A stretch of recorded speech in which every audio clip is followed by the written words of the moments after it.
That is the one thing that I probably encourage people to do the most, is have somebody who is you're learning from. It can have an opposite effect to these communities. Sometimes you can sort of feel even lonelier by virtue of leaning in. This podcast is brought to you by Redwings Horse Sanctuary and Equilibrium Products. Hello everybody, happy Wednesday. How you doing, Rhi? How's it going? I'm good. I was rapidly trying to finish some leftover Easter egg as we hit record then. I love that. As the numbers were counting down, I was saying to Rhi, I was like, are you finished eating before we start? Miri's like, shall I do the intro? Yeah, it's good to be fueled by Easter egg though. I missed out completely on Easter eggs this year because I have given up dairy. No non-dairy ones that caught you fancy? Well, yeah, I just went with a chocolate bar. George bought me a nice chocolate bar. It's this one here. It was fatso, salted pretzel, whole almond and honeycomb. And the whole almond is a complete lie. I don't know why it says that. They're just little tiny pieces of almond. Delicious, but still. Anyway, how's your week been? Tell us. Catch us up. Week's been good. Harley had physio this week. I pulled it up early, and I always find it super interesting when I do that to then see what the physio says, because he's been like just defaulting to bending to the left through his neck. Like out hacking in the school, and it's been taking me a little bit longer to get him straighter and wanting to stretch, and he hasn't felt to me as comfortable in the contact, and just a couple of other little things. No reactiveness to the tack or anything, but just stuff I noticed. And when I lunged him for the physio, he almost looked, I never lunge him, I always, I just don't, which is not something I really have in my routine, maybe it should be, because I know you're all about looking at them, but he looked almost like cold. Like he looked like everything was just a bit like tucked up. And she actually said, she was like, oh, interesting, your big moving Irish draft has suddenly gone quite small. And she said, I hope, she was like, did you want a bigger horse? Because you're definitely going to get one. She was like, he's really gone quite croup high again. And that's what it was. It was sort of pain, a little bit soreness towards the back where, I don't know what it is, pelvis, I guess, where it's gone up a little bit. She was like, it's fine, it's nothing to worry about. But he's growing again, and we had a conversation about, I was like, is it okay to carry on doing what we're doing? And she was like, yeah, but don't ask him to sit as much as you maybe would have before. Like, don't ask him to do really difficult things while he's essentially downhill. And I love having physios like that. She's so sweet and lovely and horse first, and we were sort of chatting about she also treats some Irish drafts with owners who are working at quite a high level of dressage. And she was saying that those owners go novice and just skip elementary completely and go straight to medium because the elementary's kind of squiggly and 10 metre circles and this and that. Yeah. And she was like, they just don't bother. The elementary I rode recently was quite hard work. Yeah. She was like, with the big horses, they just don't bother. And I was like, oh, to have the talent to just skip a whole... Isn't it?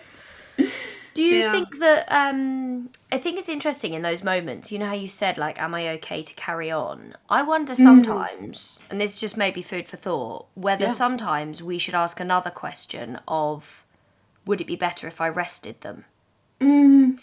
Because I do think sometimes this comes up, right? Like, the vets and the physios and that kind of thing, they don't necessarily want to categorically say to us, actually, you should be really almost completely grinding to a halt, or maybe just doing in-hand stuff for a short period. I just think it's really interesting because if he's really, just food for thought, like if he's really growing, would it be interesting to give him a fortnight of just stuff from the ground to see how his body changed? Just, scientific experiment, because he's not going to grow forever. Basically in my head. So like if you throughout this time when you notice this and he goes a little bit uncomfy, because look, I'm actually going to tell you about an injury that I've got right now because of going to the gym. So it's not like, through training and through exercise we never have discomfort, but it's just wondering, food for thought. It's a question I often ask people now, like when they say, oh, you can do this and this, and I say, should I actually be stopping? Because sometimes just opening that door actually allows people to go, oh, okay, yeah, actually, probably would be better.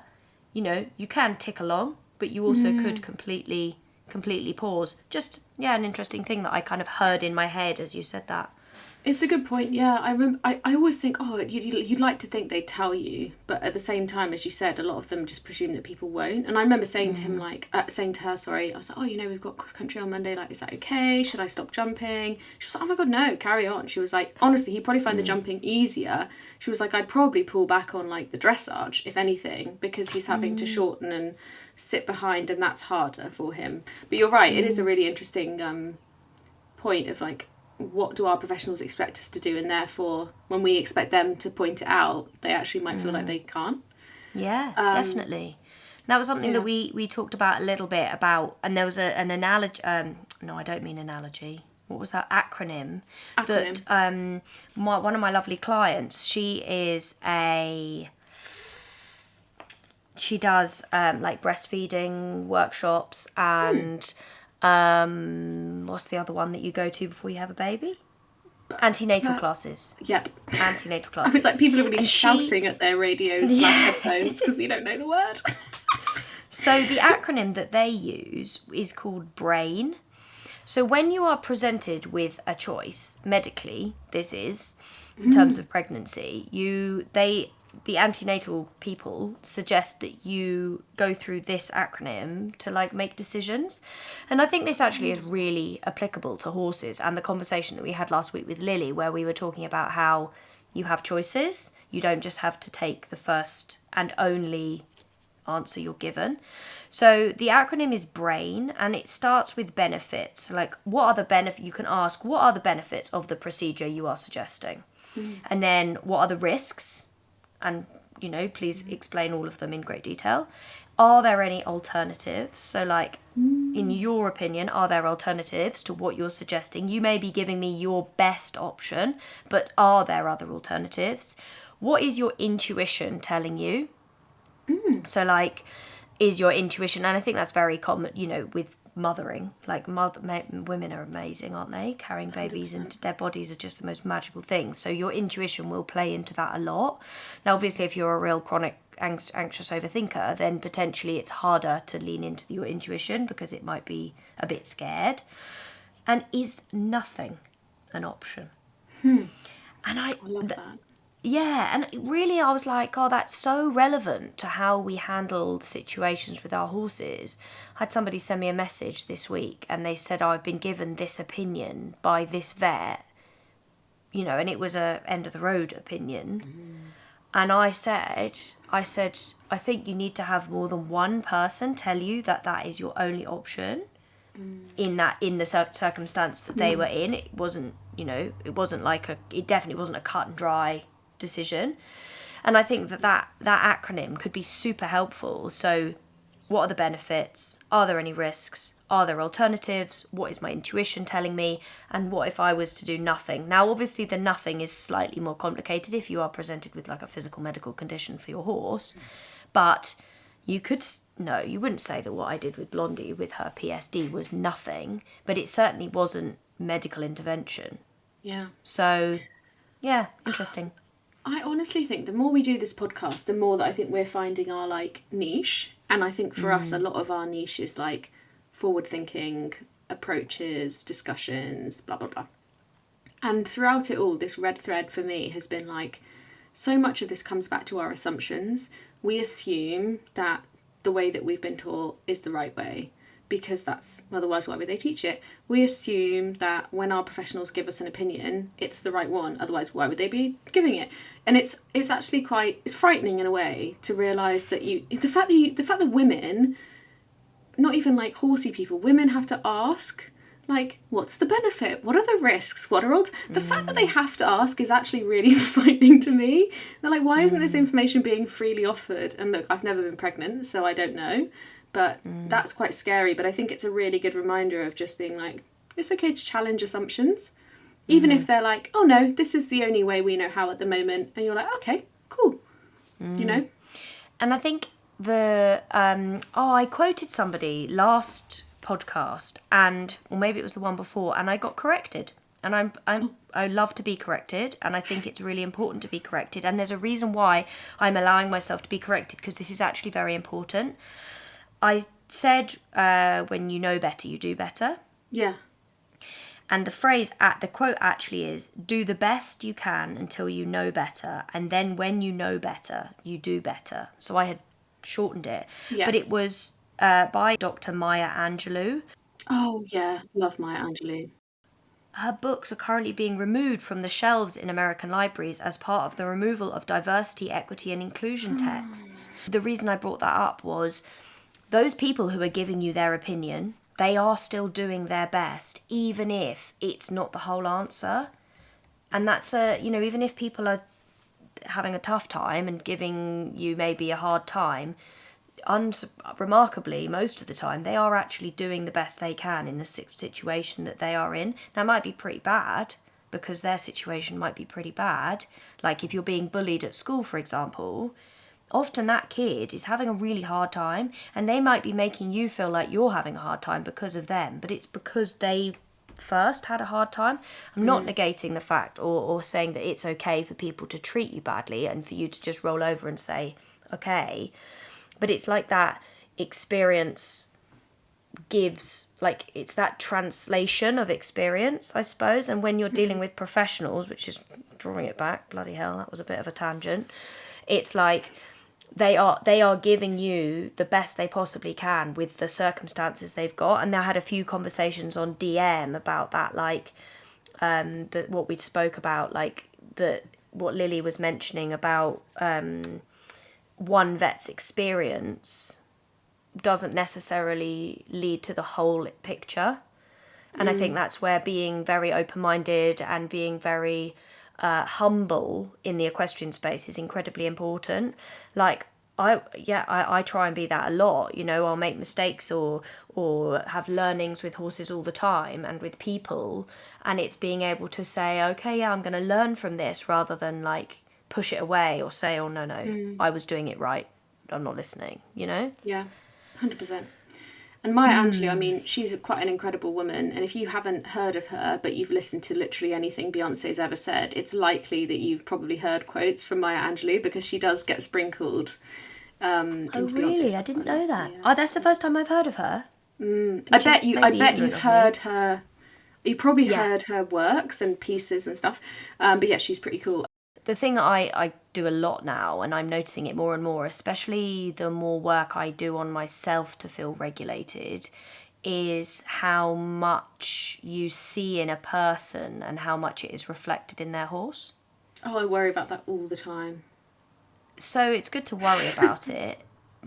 Good to worry, that's probably not a phrase I should use, but it's good to be aware of it, I think. And awareness is the thing that I think comes up all the time for me.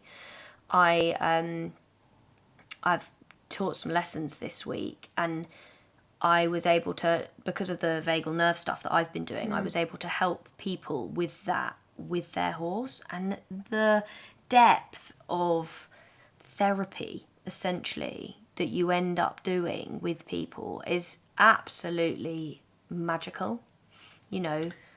Emotional release and horses releasing. And there was one, I taught a lesson yesterday, and I won't name anyone or anything, but if she listens to this, she will remember this moment.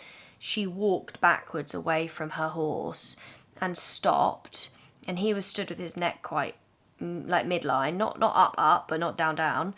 And she was stood quite up, not down. And I said, okay, now just hang out on one leg. Now just soften your shoulders. What does your jaw feel like? Is your tongue touching the roof of your mouth?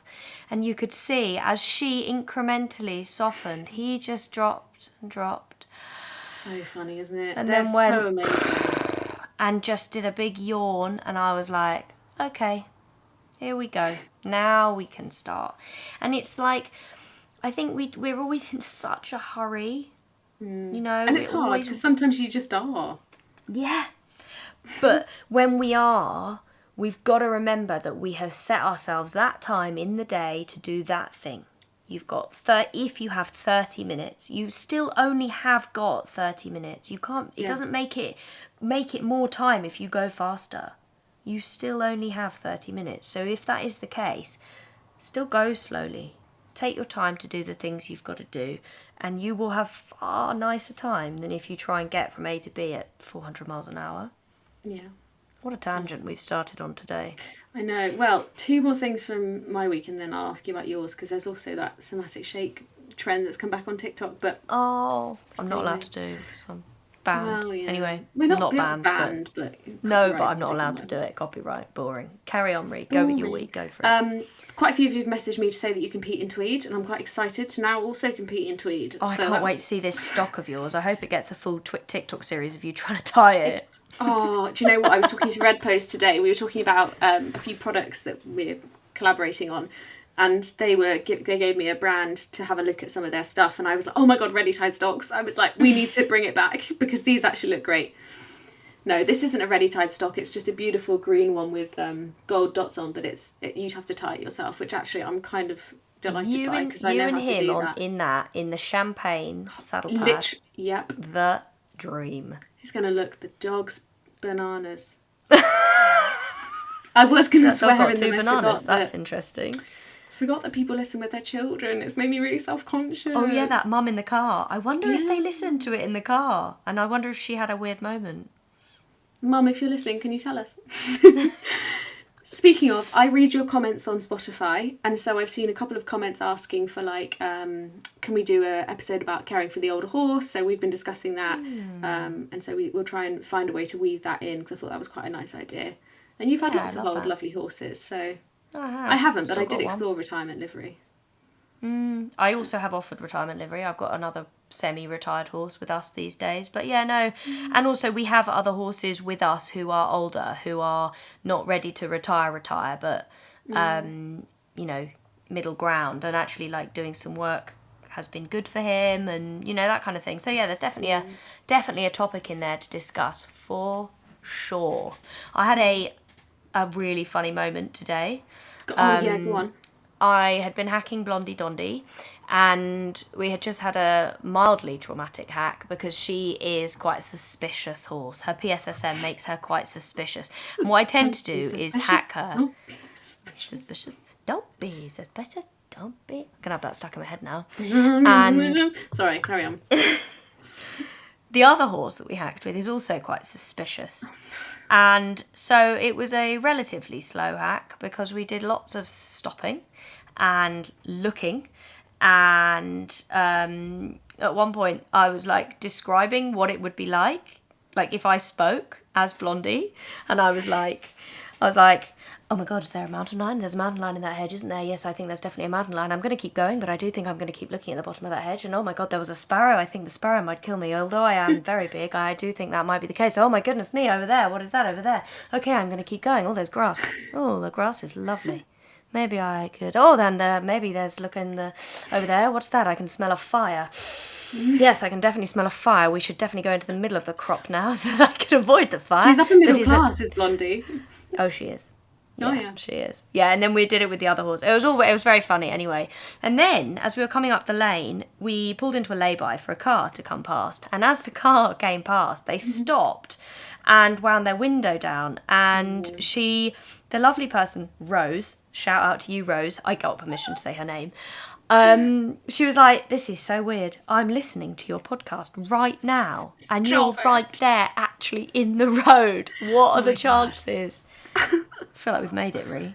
Oh my God, I'm obsessed. We were talking about this earlier and I was like, we're worldwide, by which I mean we've made it to both Hertfordshire and Surrey, because we've both seen people now who've been like, I was listening to you this morning, which is very cool. In real life. I feel like the actual... Beautiful. Oh yeah, and then she took a picture. I actually told her. I said, take a picture of me and put it on Instagram. Blondie's there pulling her best. I haven't just spooked my way around a 40-minute hack face. And yeah, that was it. And Aoife, who works for me, she was like, God, I was a bit nervous then. I thought she was going to shout at us because that's what we're so used to people doing, winding their windows down and yelling at us for existing because people don't like horses on the road. So anyway, yeah, that was a fun moment. That is fun. How else has your week been? What have you been up to? Normal stuff. I went to the running show with George because he is running the London Marathon. Yeah, so that was fun. When is that? And Sunday. Oh my God, really soon. So it will have happened by the time this is aired. Gosh, good luck, George. Yeah, good well luck, done, George. We're really excited about that. Otherwise, quite a normal week. Just been doing normalish stuff with all the horses, but everyone's been very nice and like making lovely progress. I do have one slightly sad update. Oh. I want to say sad. I don't know if it's sad or not, but who remembers Duchess? I don't think I know about this. Oh, no, you Duchess. don't. I've kept it secret from you. I do keep some things I from remember you. Duchess. Yeah. Don't tell you everything.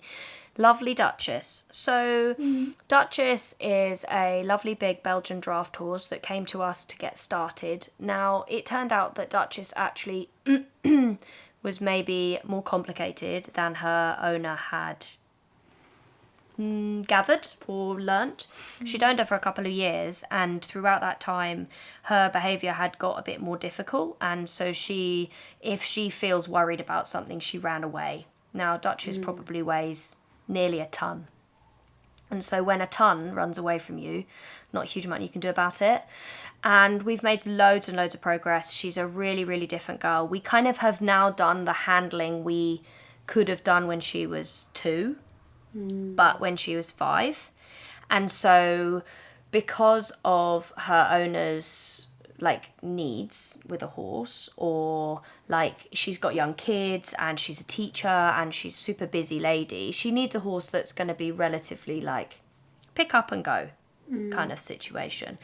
And so her owner and I had a very difficult conversation last week, and she has made the decision to sell Duchess. And it's really interesting because I know we spoke about buying and selling horses before, and, you know, I was very much like, I don't choose to do that myself. But it's interesting because I'm in a very different situation. Like, I could pretty much home any horse. Like, you could give me literally anything and I could probably help find it. the right person. Well, or even in myself, like I could keep any problematic volume of horse. Whereas that isn't the case for everybody. Like, she wants to have a horse that she can just go hacking with her children on, and that Duchess potentially isn't going to be that for a very long time. And also there's a financial element to it too. Like, you know, if she said to me, oh, can Duchess stay with you for the next year, and us work on not only Duchess's confidence but my own, very different situation. Unfortunately, that just isn't the circumstance here. But I do have a really positive ending to this story. We have found Duchess a home already, and you actually know the home, Rhi. Who? The Cumbrian heavy horses. Oh my god! I know. When we first spoke about Duchess, I texted Miri and I was like, do you know that Duchess is a rare breed? And I was like, I learned all about them when I went to visit Cumbrian heavy horses. Yes. They are the loveliest people. Yeah, and so I found Annie's number. Annie is the people who own Annie's Cumbrian heavy wonderful. horses. And we had a wonderful conversation while I was in the bath. Because she rung me back and I was like, sure, I'm in the bath, but let's go with it. She was like, Annie would have loved that. She was like, I'm eating an omelette, so why not? It was a mental conversation. I felt like I'd found my people. And the loveliest thing was, have you seen Ice Age, the second Ice Age? I don't know. With Ellie the mammoth? Yeah, you think so? Definitely seen one with a mammoth. Just go along with it. Go with it. It's lovely. Yeah. The first one's got a mammoth in it, but Manny the mammoth. But the second one has a young female mammoth, and she thinks that she is a possum. Oh. And so there's one scene where she's hanging out of a tree with the possums, pretending to be a possum, and then she falls out of the tree, and Manny the mammoth is like, hey Ellie, you know that you're a mammoth? And she's like, what? No, I'm a possum. And then there's this beautiful scene where they find all of the other mammoths. I'm not actually emotional about this. And she like goes back to her kind, and it's like really beautiful. Fuck no, I'm gonna get my period. I'm gonna get my period this week, so I can't. I'm just crying because of a mammoth. But it's not because of the mammoth. Animals. It's because Duchess is going to get to go home to her tribe of other giganta horses. And I'm like, I just feel so healed by this situation because, you know, sometimes horses end up in the wrong places because of whatever reason. And she's going to get to end up really in the right place. And her owner and I have discussed it a lot. And her owner feels really like confident that this is the right thing. And I just feel really like warm inside, and I just think it's lovely, and I'm just imagining her like seeing her other heavy horses and being like, oh everyone looks like me, oh, it's okay. You know, I don't know. Lovely. So, I mean, yeah. what a nice ending. Annie is the most wonderful human. And if you are looking for a riding experience up in Cumbria, I cannot recommend them highly enough. I visited them. We met them together. We met them together at Horse the Year show. That's how. I was like, Or I Olympia, can't remember one of how the I two, first can't met remember. them. Yeah, we were at a show together and we met them and we had a chat and I was like, yeah, I'll come visit. And I can't remember. Oh yes, because that was really soon after I lost Woody, because I remember being really crying over lunch and scaring poor Holly. But anyway, I went to see them that summer and I was so like broken, truly in my heart, just completely broken by the Woody experience. And when I arrived, obviously I was in my professional mode. I was like ready with my GoPro. I was like trying to think what I needed to capture. And normally with things like that, you kind of arrive and it's very much like, okay, here's what we're going to shoot and here's where we go. And you kind of roll on as a customer. And I remember Annie, someone pointed me up to the house and Annie was like, come in, have a cup of tea. And I like sit down at her table. There's like a border collie running around and there's people. She's like, this is my friend so-and-so. And there's like people. It's just it was a real like family home. And we sat there and I don't know what this woman did, but she like wheedled it out of me. And I was like almost crying at her kitchen table. And then we just had this really cathartic conversation. It was wonderful, and the horses are so lovely and they care so much about them, and it's really nice. It's a really nice place. And I think if we could do anything for them, it would be please go and follow them on social media, and then maybe we'll put them in the show notes, and then also maybe go for a heavy horse riding holiday. She says or just a ride, I think, but she says that they're actually quite fast, not for very long. Oh my gosh, they don't have great stamina, but they do go quite fast initially. If you go on my YouTube channel, I vlogged it the whole day, so you can see. And they kind of. I rode a couple, and I rode drummer. What's wonderful too is they have a lot of the rare breeds in the UK, so like the Suffolk Punches, which they breed. Which they breed. They have a breeding program. I met some baby Suffolk Punches. Oh my gosh, it was amazing. You have to watch the YouTube video. It was amazing. They were like tiny horses, but also massive because of course they were Suffolk Punches. But they are quick. Like you go down to the beach and it's all very safe. You do like walk, trot, canter. But then when they go to kick into a high gear, you're like, bloody hell! Oh, I've sworn, ruined it. You can say bloody. It's like poof, but it doesn't last very long. Yeah, exactly. No stamina. No, much really power, great. little stamina. So anyway, I really wanted to update you, and I got permission, and I think it is also important to acknowledge why that this is important for me to tell you this story, because her owner said, what were her exact words, because she said it really well. She said, I hope somewhere, in the least cheesy way possible, some other people make the right choice, even when it sucks. Oh, I love that. Yeah. I love that. And I do think that's important. Like, it's all very well and good saying, oh, I would never want to sell a horse. And, and none of us ever would. I don't think people want to, typically. But sometimes it is okay to say you're not a good fit. And it's more than about your doing the right thing and finding the right home. Placing horse. What do you call it? Is it placing? Yeah, placing. Yeah, placing exactly. And that's what I did. Just... I acted as agent. I found the home and I said, this is going to be the situation. And that is, I believe, one of the best / only, well, no, maybe not only, but one of the best ways that you can go about it if you have the facility to. Yeah, I love that. Oh, and also I've really hurt my shoulder. That was my one little update. Again? I'm just in the gym this morning because I learned something very interesting. I got an emergency appointment with my wonderful magical osteopath this afternoon. So Rhi and I are actually recording slightly later than we planned because they said they had an appointment. Unhinged. Yeah, 6 glasses of wine in on a Friday evening. I'm joking, I don't drink, but he said something very interesting to me. So basically I have torn a tendon in my shoulder. Okay. So if you would see me now, I can't lift my arm above my head. I've had to get George to tie my hair up. Can't put a jumper on. My osteopath had to undress me. He had to literally help me take my clothes off. Honestly, very dehumanising moment. No, I've known him for years. It's totally fine. I'm only joking. But he said to me, the problem that you've got is, so I go to the gym and you build muscle, right? And your muscle grows quite quickly. Your connective tissue, so tendons, ligaments, fascia, that maybe not fascia, I don't want to get corrected on this, maybe someone more intelligent than me can answer that part, but it grows at half the speed. So what it means is you can like lift something quite heavy and your body's like, yeah, good, progression, nice.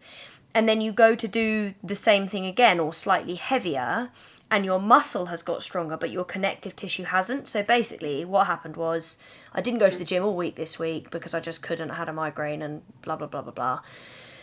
And then I went today and my muscle has got stronger, my connective tissue hasn't caught up, bust my shoulder. And he said it's going to be like quite a few weeks. I can still ride, he said, as long as I'm like conscious and careful. I don't have any horses in for backing at the moment, so I'm not at risk of like slowing anyone's progress down with a mild injury, but it's rather boring and extremely painful. So that's my last update of this week. Otherwise, yeah, rubbish really, isn't it? Yeah. I talked a little bit earlier about my physio appointments for Harley, which are about every 3 months, especially when he's growing. But one of the ways that I try to keep him comfortable in between appointments is to use my Equilibrium Heat Sense massage pad. It has been an absolute godsend and we use it almost every day. It's come with me to shows, to arena hires, to pony camp, and it's fantastic. It has 3 settings to provide different levels of massage strength, and it also has a heat button that allows you to add a little bit of warmth for warming up in the winter. One of my favourite things about it is that you can pop it on your horse and it's essentially then hands-free. And so you can be nearby, of course, keeping an eye on things, but you can be getting on with other things, maybe having a coffee, skipping out, cleaning tack, whilst your horse is having this lovely massage, and it turns off after 30 minutes. So they are available on the Equilibrium website, or you can actually get a trial of the Equilibrium Heat Sense massage pad on Redpost. So check those out in the show comments for more. Well, as you can tell, we're in a kind of chatty mood today, and we sort of sat down together as we do to plan these episodes, and we've had quite a few episodes where we've learned a great deal, especially that last week with Lily was really like a lot of information, which was great, and we learned a lot. But there was one episode we did actually at the start of this whole podcasting journey that never aired, because by the time we had got it ready, actually our lives had slightly moved on, so we decided to re-record and do something else. But we did a really interesting episode about kind of finding your people, finding your professionals, loneliness, all of these things. And it's definitely been coming up when we've been getting your feedback. Like this community thing comes up a lot, and so we thought we would have a really nice conversation about all of those things, really. And then we've got a couple of questions that you've sent in that we thought we'd answer at the end. The first question I'm going to ask you to get us started is, what does loneliness in the equestrian space mean to you? Oh, yes. Because I think that was one of the questions that we asked back then, and I think it really helped. It helped me explain a bit where sometimes we can get stuck at in the horse world. Yeah. I mean, the obvious one is like people who are literally on a yard by themselves. Like there's this dream of having your horses at home, isn't there? But actually a lot of the time people end up feeling quite lonely. That's not everyone's experience. And actually we'll have a question at the end that was about someone's decision whether they stay at home or whether they move to livery. But the one that I think I hear a lot about, especially in my DMs, is people who haven't grown up in a horsey family and haven't quite found their people on their yard, because it's hard to... Livery yards are, we've talked about it, a whole different kind of environment. Sometimes people are great, sometimes not, situational. Well, also because everyone is thrown together just because of where they live, not because of who they choose to base themselves with. Yes, and that creates its own problems. And then I think the people that I've spoken to feel lonely in the sense that they haven't just got that kind of big sister or parent in a horsey space to just ask questions of or talk to, or feel like they've got a friend who's on the same wavelength, which actually I think why this podcast is so important for so many people, because they feel like they're getting that.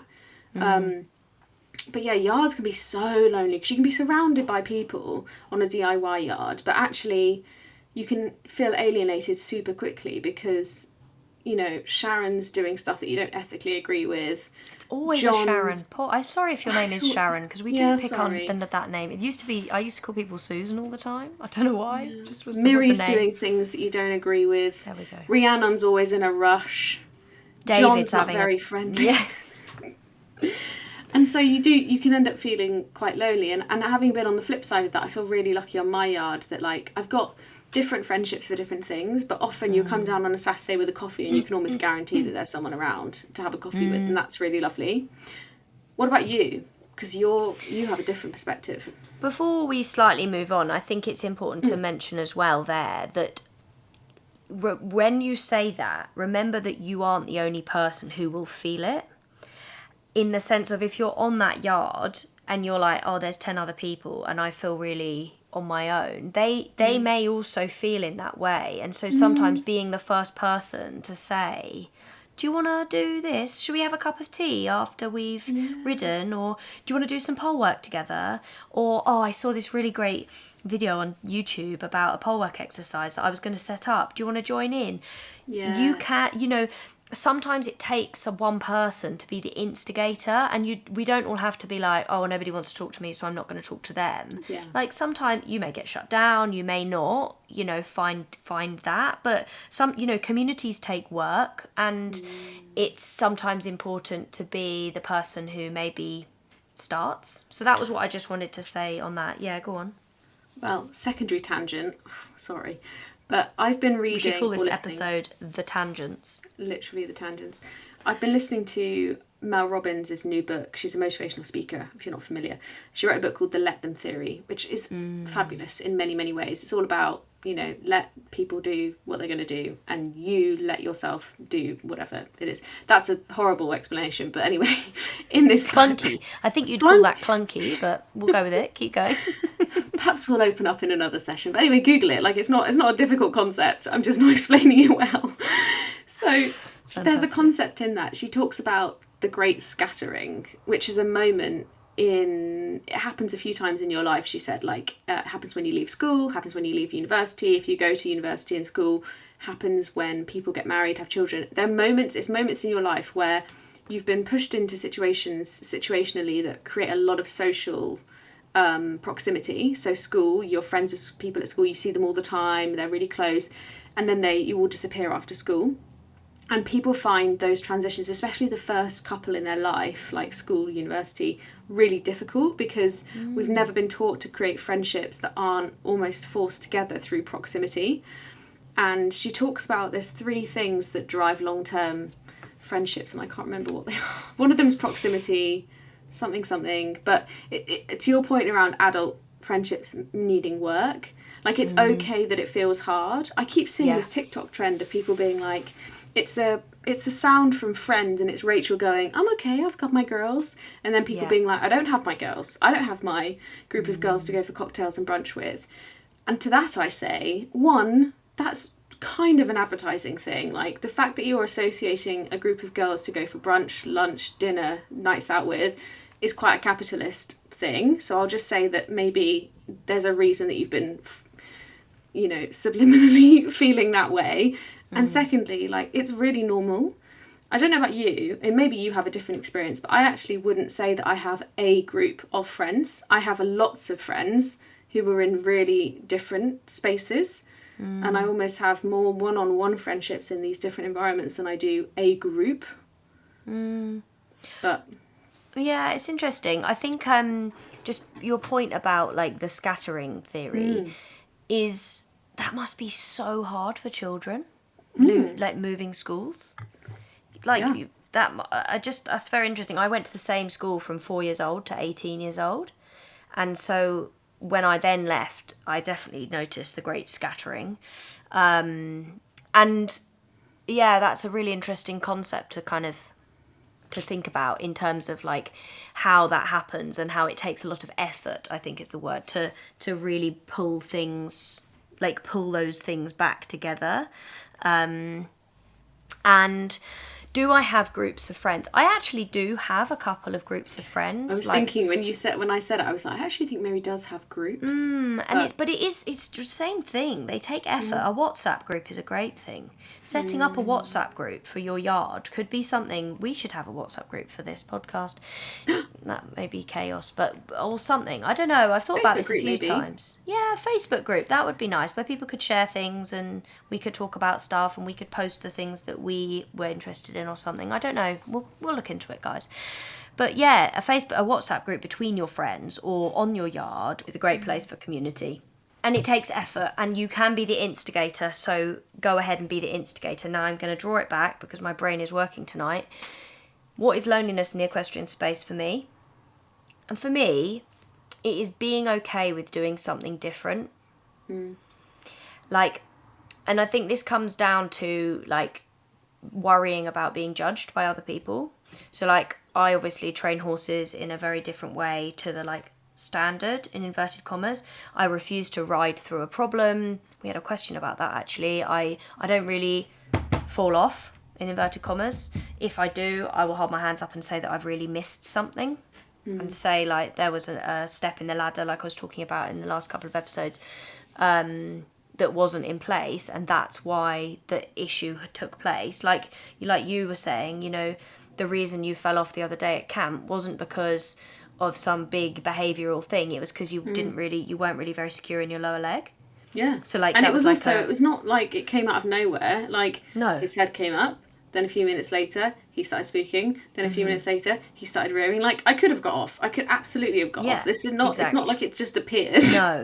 No, and that's the thing. Like, it's being okay and, like, being comfortable with being honest about that. And I think that for me has been something that I have got really okay with, as such, like, being on my own path and being very comfortable and very confident that even if I don't have all of the answers, that I know the direction that I'm going in, and that even if I'm on my own going that way, it's a comfortable thing.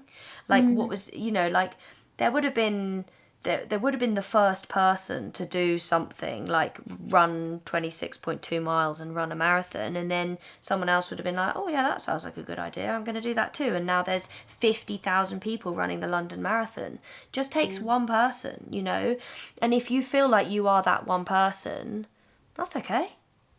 You can be that one person if you have the help and you have the support and you feel like you're doing the right thing, which is how I felt, you know, by changing the way I was doing things, whether people thought it was wrong or right or whatever. I stuck with it, kept learning, kept doing my own thing, and naturally now people can see that the way I'm doing things is really good, and I don't feel lonely doing it. But there would have been a time when the first person who started with a rope halter and doing things in a different way from the ground first, people would have been like, what a crackpot. No, not doing that. So that for me, I think, is what loneliness can feel like, and like being individual and being on your own path. I teach a lot of people on DIY yards, you know, that have got, like, their pony isn't quite conforming, or it's difficult, or it's not fitting in, or it's finding the environment very stressful, because those environments are very stressful. You've got 30 people turning up at different times to feed their horses. That is a recipe for quite stressed animals. And so I help a lot of people in that, like, you know, I first become aware of it. But, you know, there's one person I'm thinking about in particular. She has a pony called Stark, and I know that she will love me saying this because she listens every week and she's like #1 top fan. If there was such a thing, I'd send her a badge. Love you, Stark's mum/dad. Love you, mum. And, you know, I know for a fact that she feels like people watch her doing the groundwork and going through things in a very different way. But I also know that she has seen such a change in her pony in the weeks that we have been working together, that she is like, this is a hill I'll die on my own. If nobody else wants to see this as the right way or a good way, I'm absolutely fine with that. Well, I think what's really important is what you said about individualism, because I think as humans, being lonely is very uncomfortable, and we seek out community. Like, that's a sort of, I guess it's a bit of a survival mechanism. Definitely. And social media has meant that if you don't find those physically, you will search them out online. And you will find communities, but the nature of social means that you'll often find very polarizing spaces, and that can make it really hard because you're like, well, I know I'm definitely not team A, but I don't know if I'm totally like team B, or like I'm not at the other end of team B, and being able to be like, that's okay. I'm an individual with individual choices, and I can dabble here and have a go there and see what feels right for me, and that's okay too. I think it can have an opposite effect to these communities. Sometimes you can sort of feel like even lonelier by virtue of leaning in, which is weird. Yeah.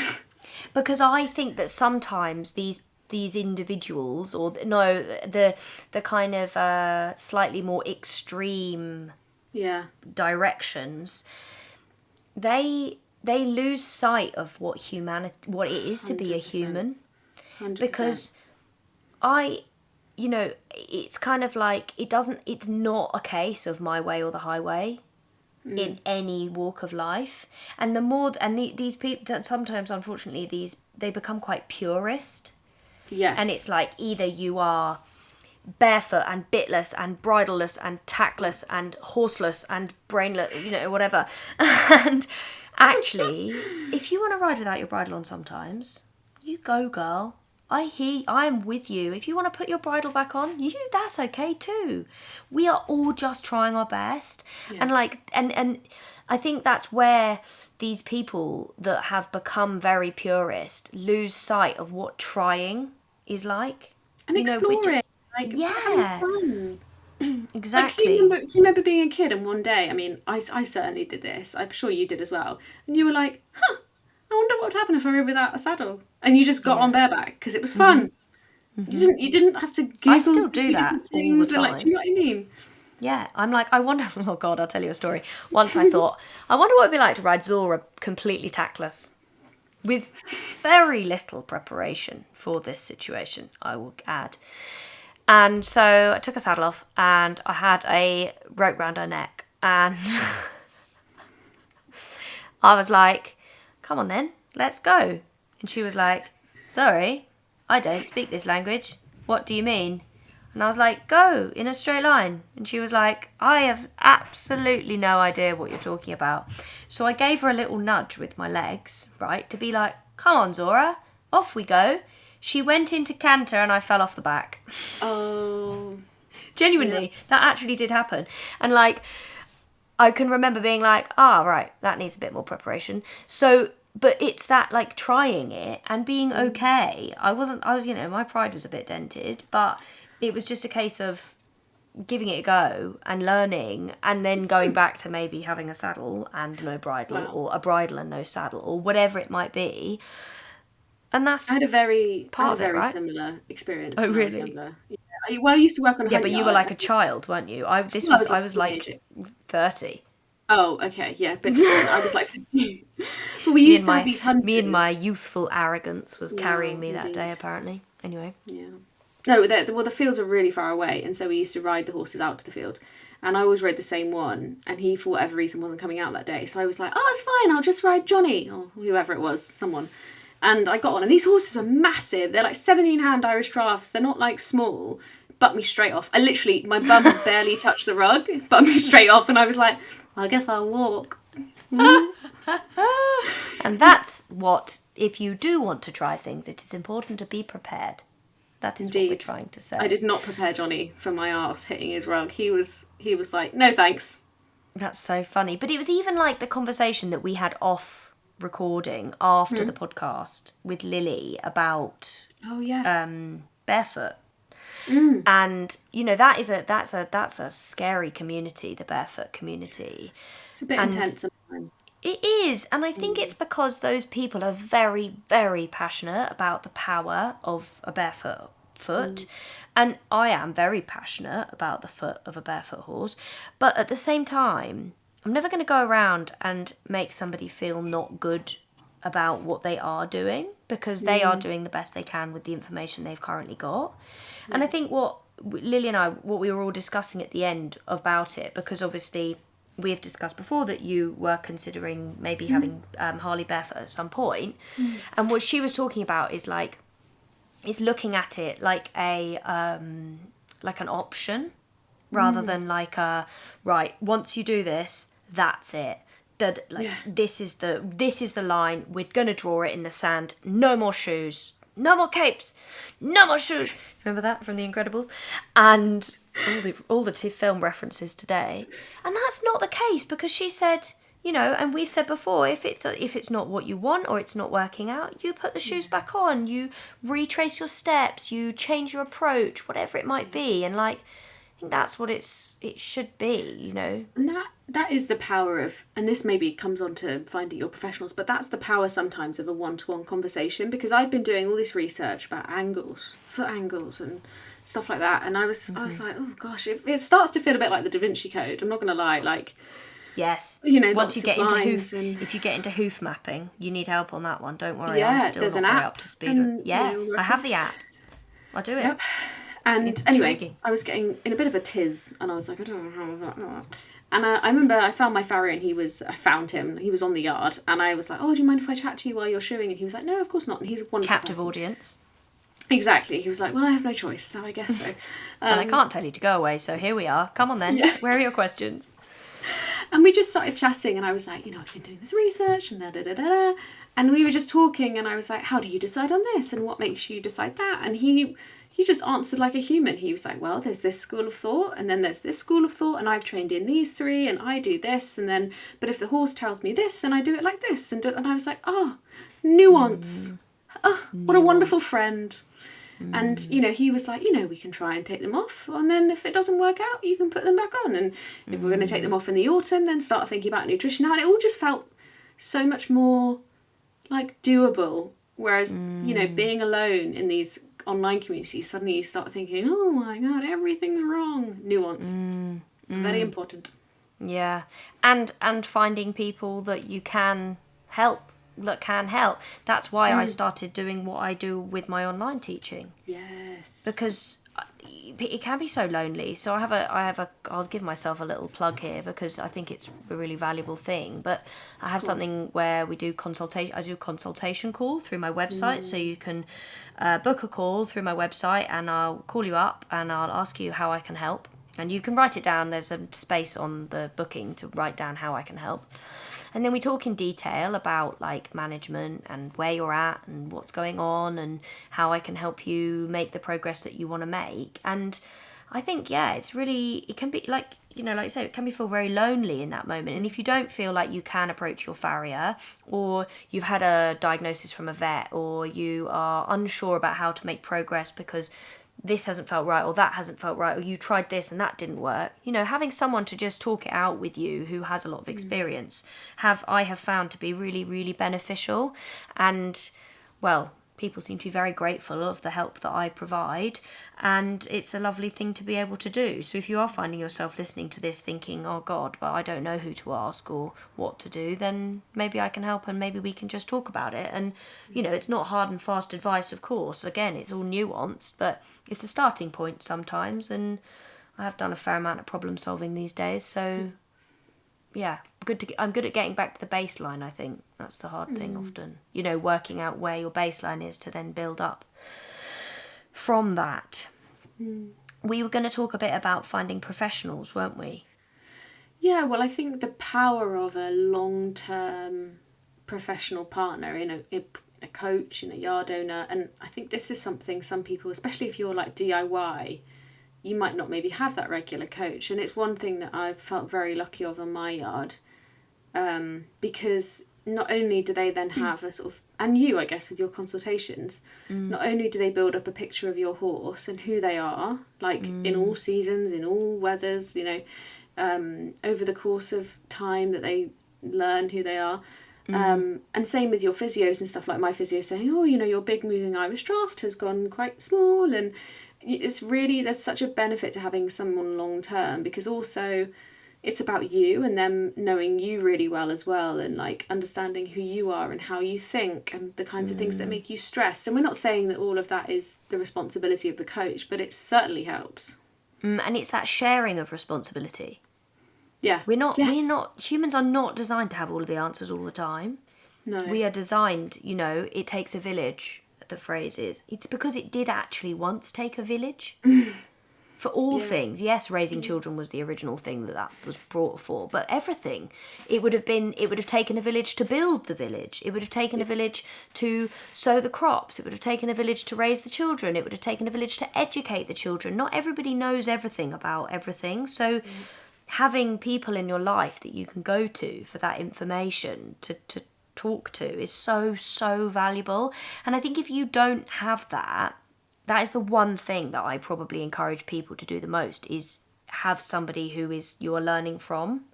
Yeah. And you had an interesting conversation, didn't you, with Hannah, about the good parts of that and then the slightly complicated parts of maybe having too many opinions? Yeah, so Hannah, my coach, and I were talking the other day. I think we might have been reflecting on camp, but she was saying that one thing that's hard about being someone's long-term coach is sometimes people go off and they want to have a clinic with such and such professional rider or whatever. And she said sometimes people have come back and, you know, they've spent months building confidence or something together, and they've had this lesson with a clinic and a coach has pushed them too far or pushed them to do something they didn't feel comfortable with. Or like a completely different way of doing something. Yeah, and it's hard. Like, I acknowledge that it must be really difficult to meet someone for the first time, have an hour with them and be like, what can I do to help? Mm-hmm. But she said, you know, sometimes people have come back and it's completely shattered their confidence, all this time that you spent working. And it can be so confusing. I think when you're jumping from one coach to another, you're constantly getting mixed signals. You never have enough time to put a plan or system, as my coach talks about, a system for your horse in place to see what's working and what's not. It must just be really difficult. And to your point, if you're someone who's like maybe quieter and isn't very good at expressing when they're uncomfortable, or isn't very good at being like, I'm not comfortable with this, I'm feeling scared, then you can end up with coaches who push you because they aren't reading the room, or they're not reading you in a way that your normal coach would, which I think is just hard. Have you ever had that with people that you've coached long term? Yeah, so yeah, I definitely have had that, where people have kind of like had, have I? I think I'm quite fortunate because I cover quite a lot of bases when it comes to being a coach. Like, I could teach you to jump quite big jumps, I could teach you to ride to a reasonable level at dressage, and I can also teach you how to fix a variety of problems from the ground these days. But once upon a time, definitely, like, I would see it where, like, group lessons with, like, the pony club, for example. And the pony club is doing the best they can, and I think the pony club is a magical thing in the UK, but there is a difficulty with individual learning in a group setting. Yeah. And kids ending up maybe pushed or having conflicting advice.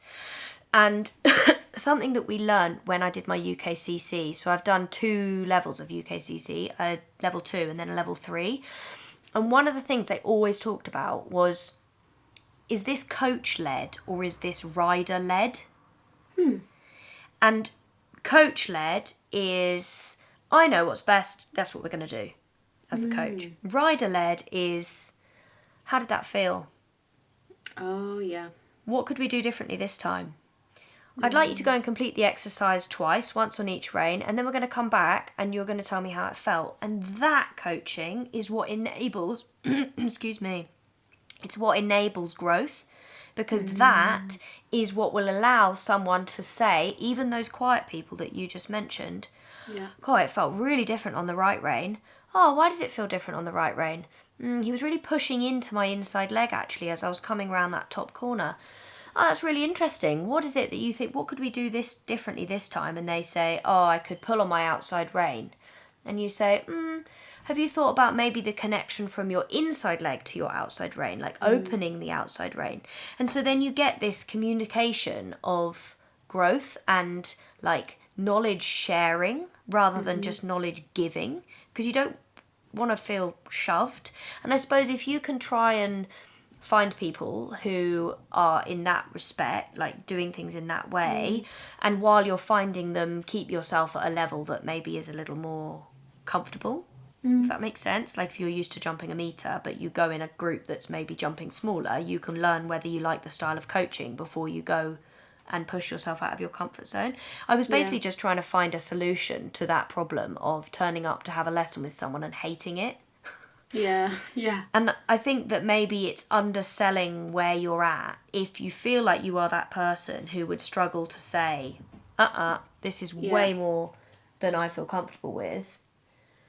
If you were that person, you would maybe just say, okay, I'm going to go in a more basic group to keep myself within that growth, that comfort zone, rather than that stretch zone. I was just trying to think of a solution, because essentially we had said a problem without giving without a solution. Helpful solution. Podcast listener, how do you feel that you could solve this problem?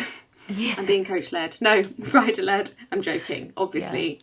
Yeah. But genuinely, these conversations that we're having, there will be times where we are encouraging people to be led by themselves, because we're saying, like, asking those open-ended questions of like, you know, how does that make you feel when somebody says X, Y, or Z? You will do your own, like, analysis on your own, which I think is just, I think it's really interesting. Oh, 100%. I mean, I used to hear my coach's voice when I was schooling on my own. I used to hear her prompting stuff in my head, like, and now it's really interesting. It's like, I don't know when this happened. I've only just realised, but it's gone from her to me. Like, now I'm the one being like, how can I fix that's really this? interesting. He's not, he's just feel like he's bending a little bit to the left. What can we do to try and counteract that? Or like, he's feeling a little bit spookier today. What can we do to try and help him feel more comfortable? Why is that feeling that way? You know, it's really interesting.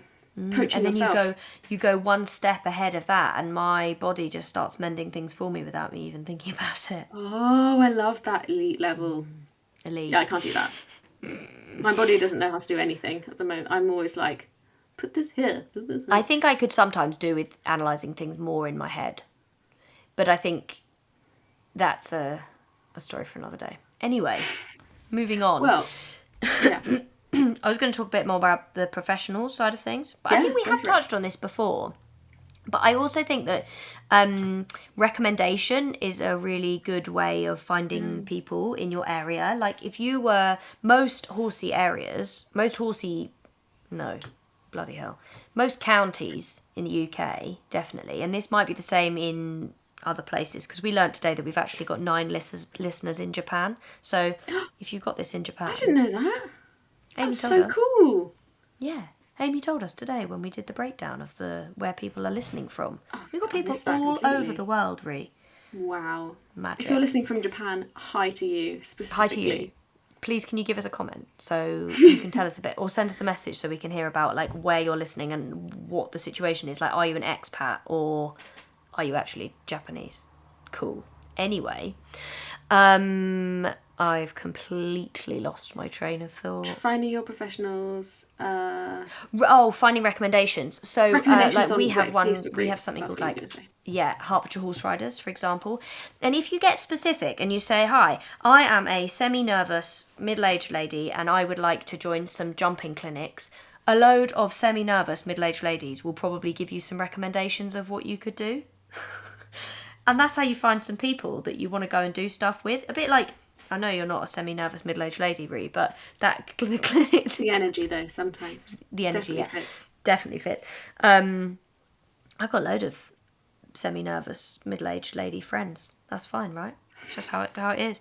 The camp that you went on was a very like-minded group of people because you had looked the kind of thing up. You know, that's kind of a good way of then finding professionals. So if you're looking for a coach, for example, or if you're looking for a farrier, I have a nervous Section D who is really worried, had a bad experience with a farrier before.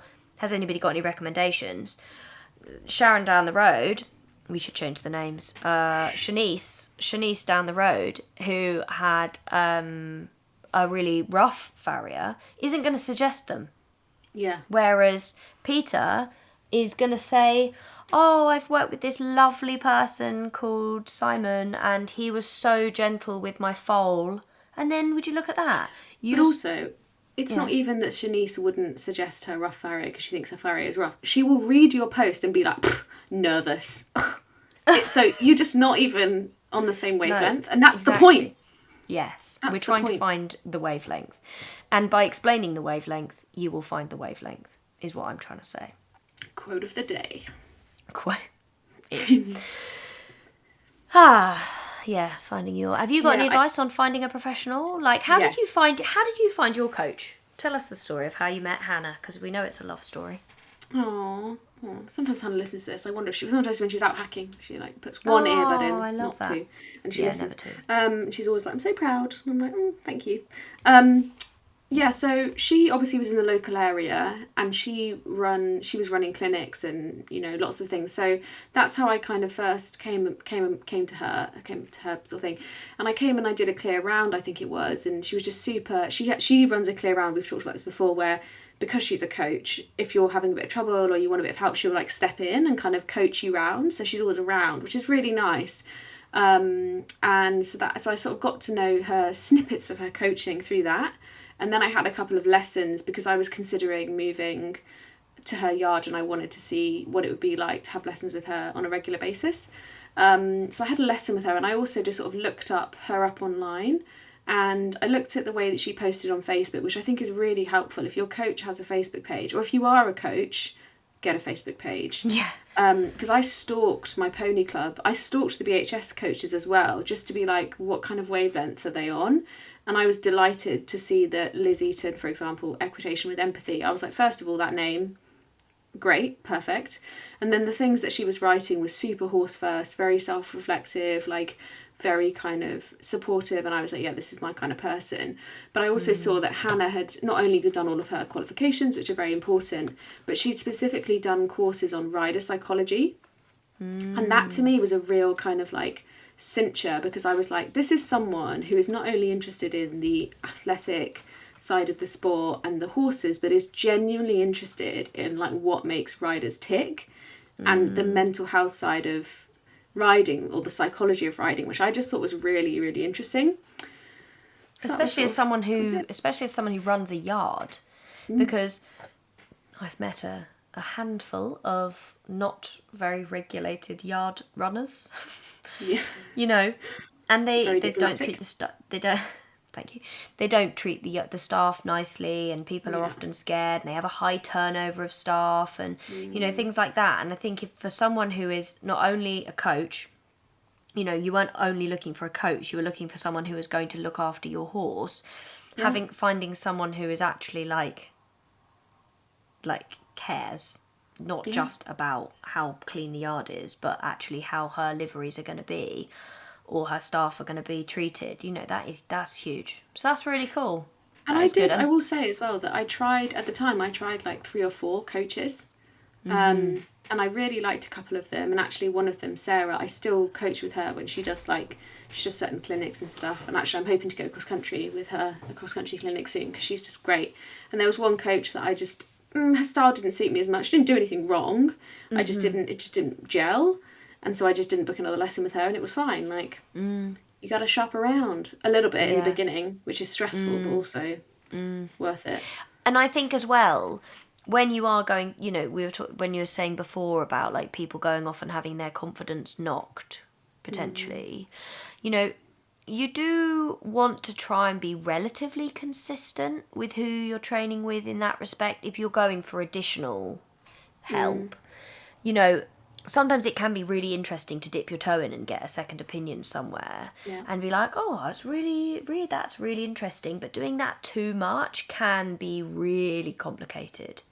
And you might find yourself feeling more lost and less helped because you're having too many pieces of information. It's kind of like if you had a supply teacher every time you were trying to take your maths GCSE, you probably wouldn't get very far, because nobody would like you were saying, like coaches learn your foundations. They learn like what you can and can't do, or what's good and easy and whatever.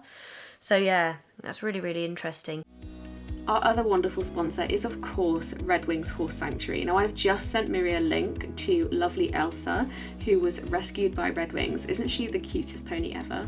Oh, she's so sweet. And they said that she was very fearful of people and could not be caught. And so their team assembled straight away, and using pen sections. I've got those pens at home. They're a life-changing bit of equipment. I don't generally use it to corral horses, but that's what they used it for. Brought Elsa to the safety of Redwings.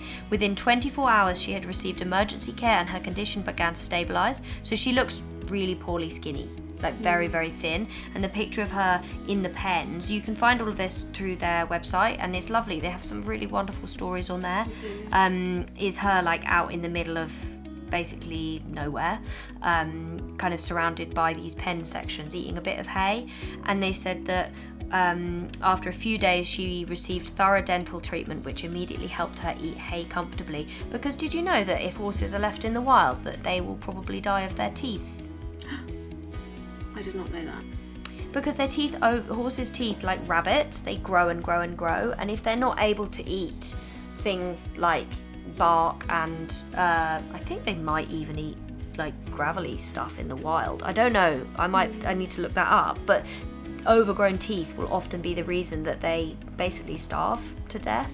So Redwings are doing amazing work by rescuing these ponies that end up in these difficult situations. Well, one of my favourite things about them, and something I'm really, really excited to dig into when we visit them in person, is we always think about rescue ponies and the kind of veterinary side of things, but actually Redwings do so much in terms of, they call it undoing the damage of neglect, in terms of experiences and behaviour of ponies who have been in distress. And that time that they put into rehabilitation, which I think really aligns, Miri, with the work that you do with horses, I think that's really lovely. And it's so lovely to know that your money is going towards that, not just the emergency treatment, but the ongoing, I guess, psychological safety of those horses. I think that's really wonderful. So, well, and also then the potential of those horses then having loving homes, right? Because sometimes those ponies that will have had a really traumatic time, they need professional assistance in the middle to then help them be human friendly to your everyday equestrian.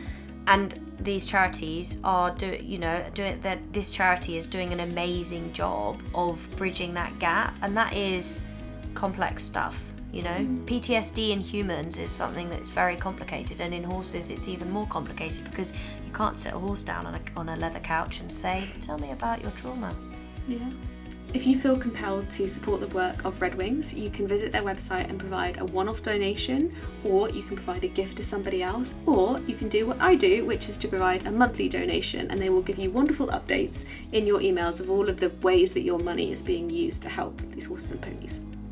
I love that. And also, I know sometimes that financially it doesn't feel a comfortable thing, but just by sharing the work that Redwings do, so if you were to go and follow the link that we have given you to meet Elsa through their website, you could then share that link with your friends and family, and maybe somebody else would be able to donate, or just that spreading that awareness is really, really powerful.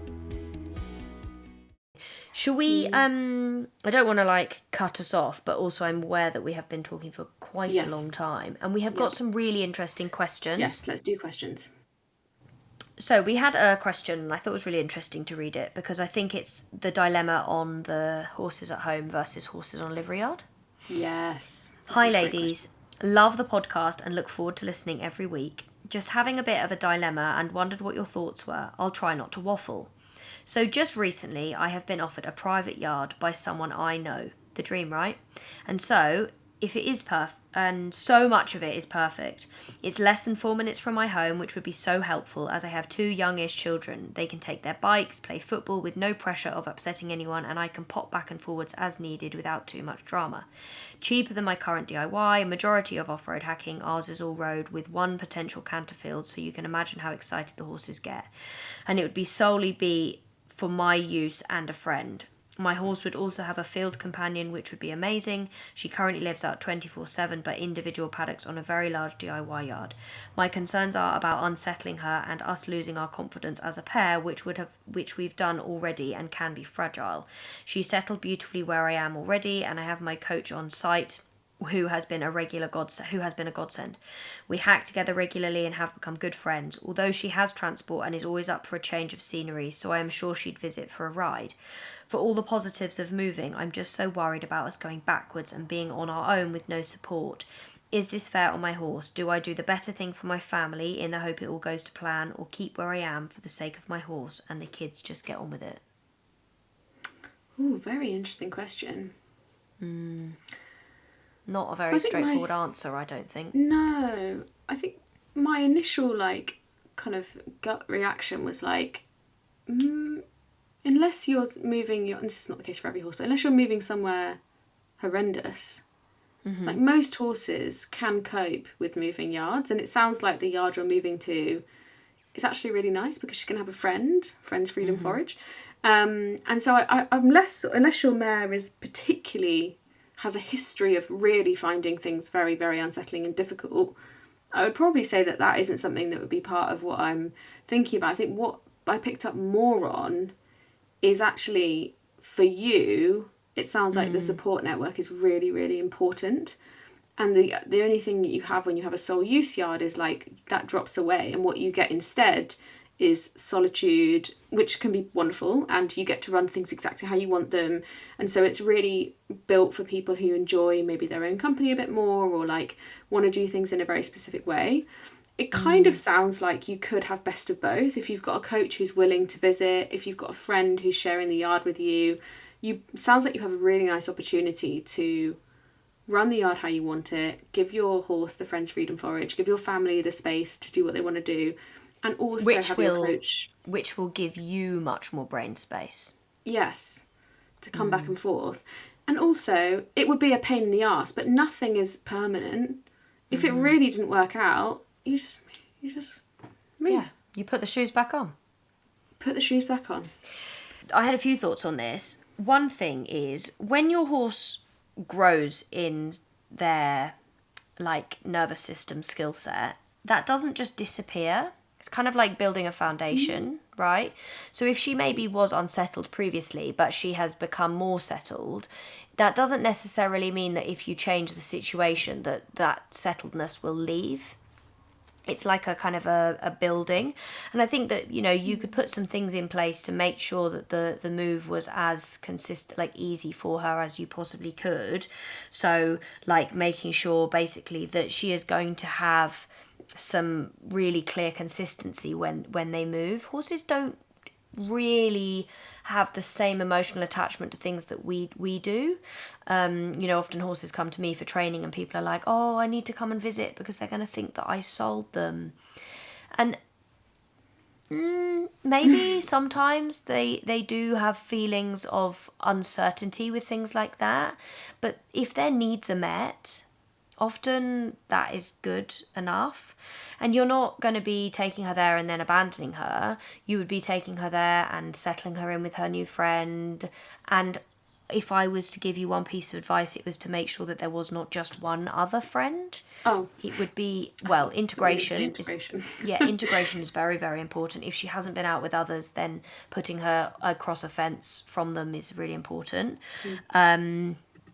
And that brings me on to a wonderful segue into our sponsor for today. So we are working with Equilibrium Products. They are sponsoring this podcast and we are very grateful for them to do that. And one of the things that we have been offered is an opportunity to test some more of the Equilibrium range.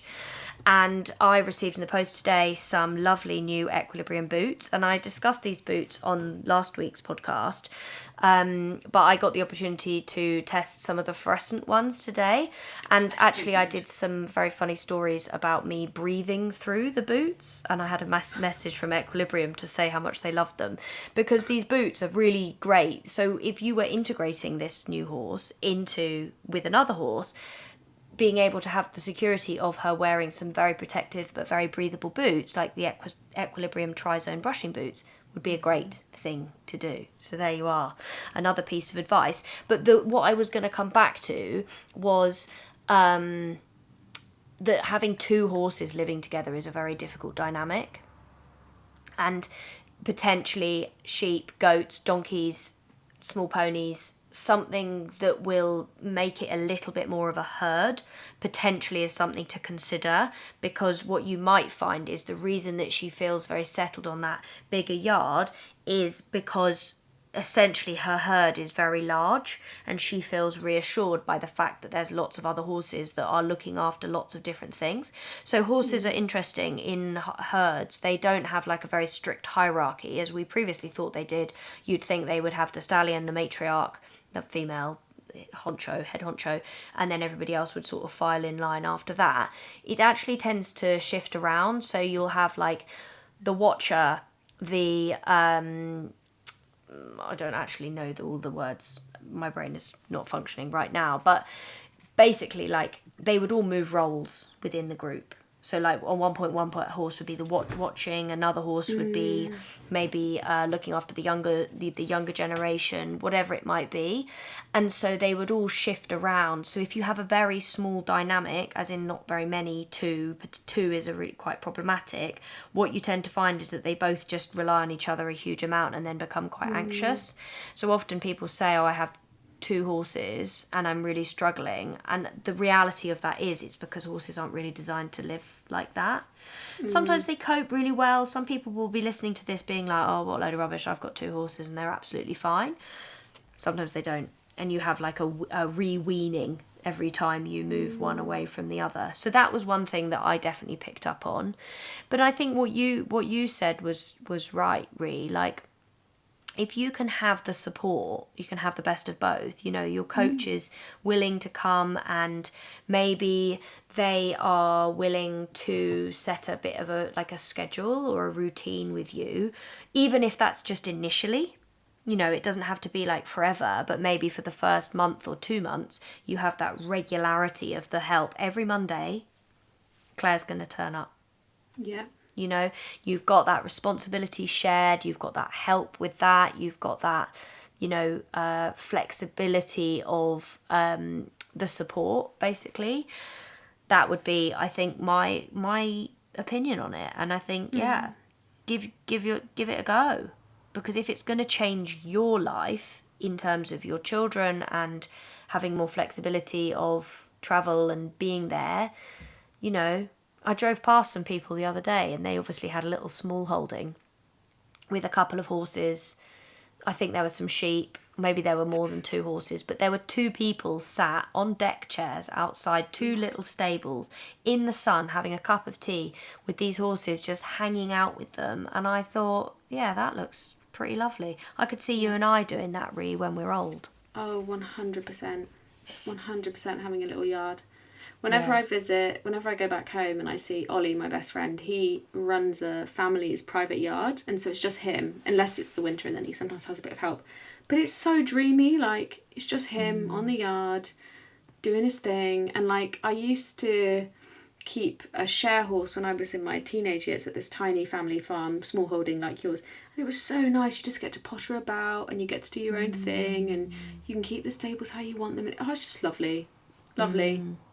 Yeah. If you are listening to this and you chose one or the other, please tell us. We would love to update the crew. Yeah, I feel like definitely. It's going to be the new Duchess series. Yeah. It's you and whether you've moved your mare. Yeah, absolutely. Keep us posted. Have you got a question that you'd like to read out? Maybe I'll answer this one first. So I had a really interesting conversation in my DMs the other day, and I wanted to get your opinion on it.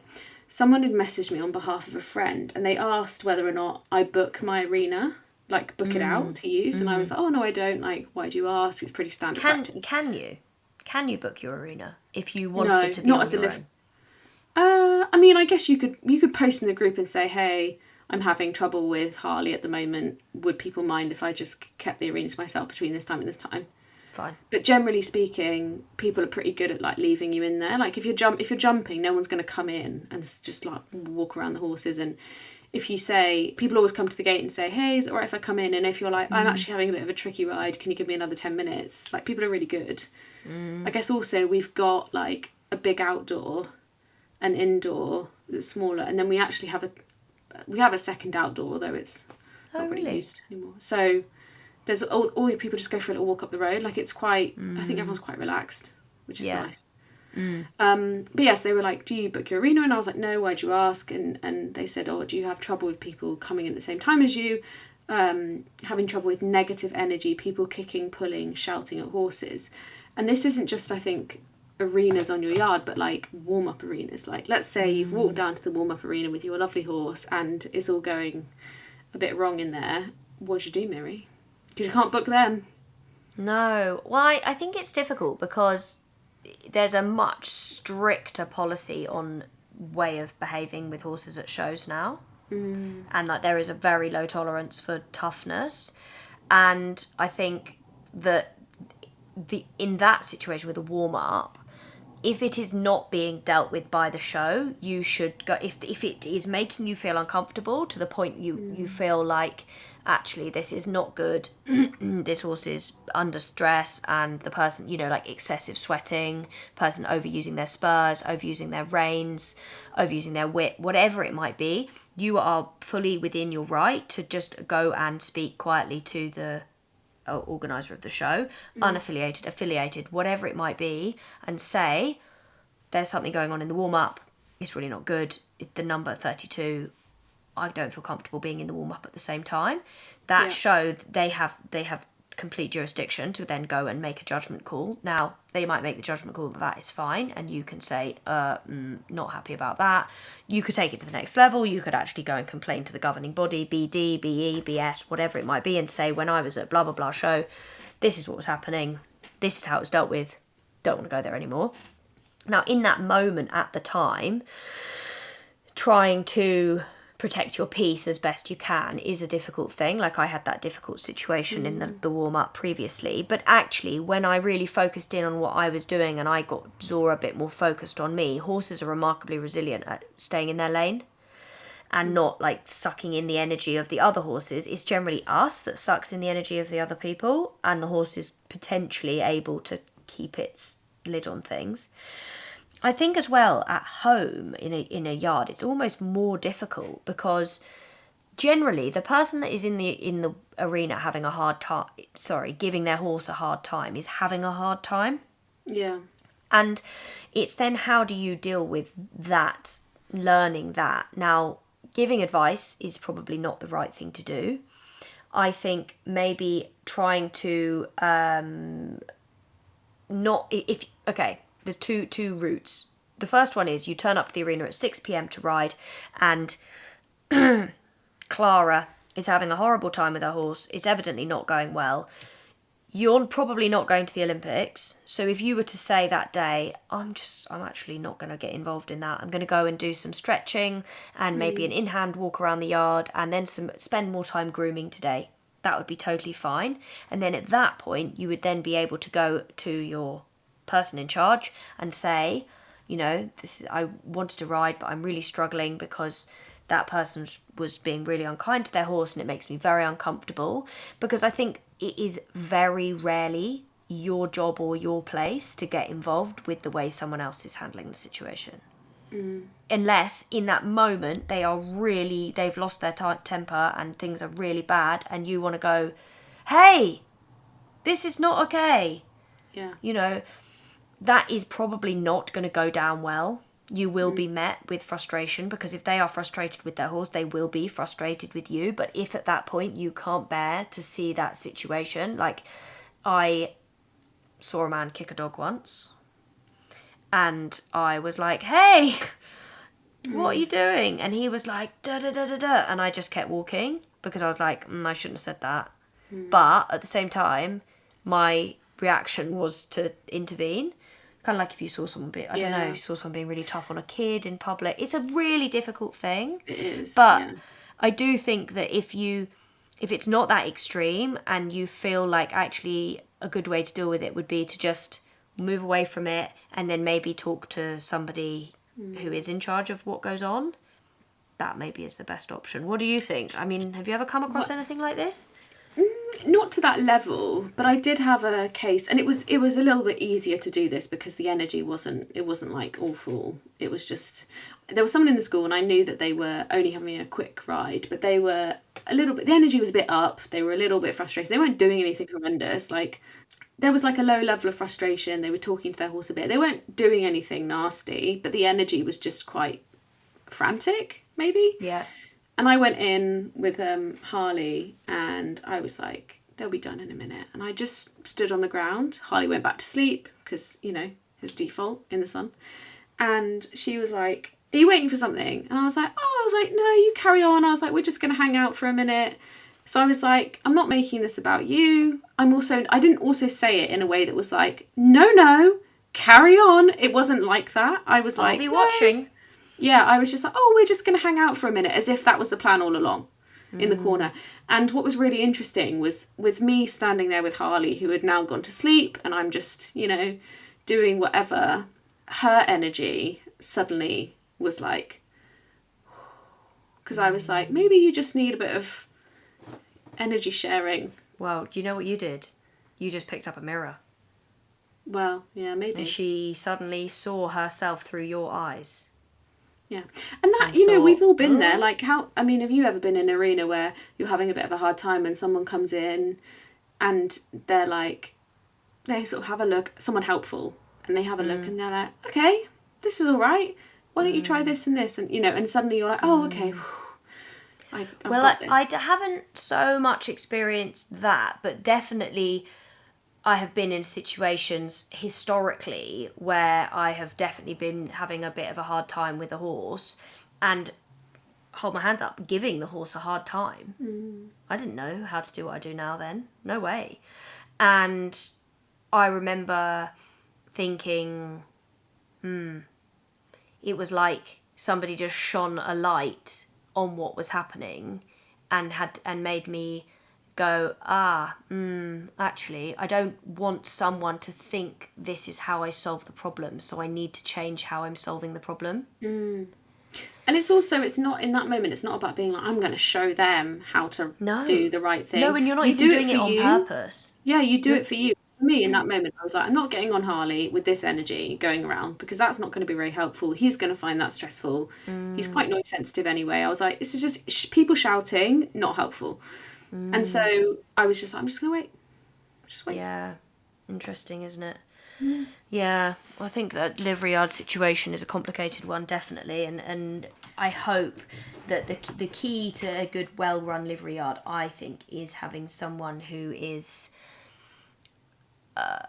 people are aware of their presence and people are aware of the way things are done here and that certain things will not fly. Yeah. So, yeah. But I do know I had a client who moved from a livery yard because there was so many of, a lot of people had the wrong energy.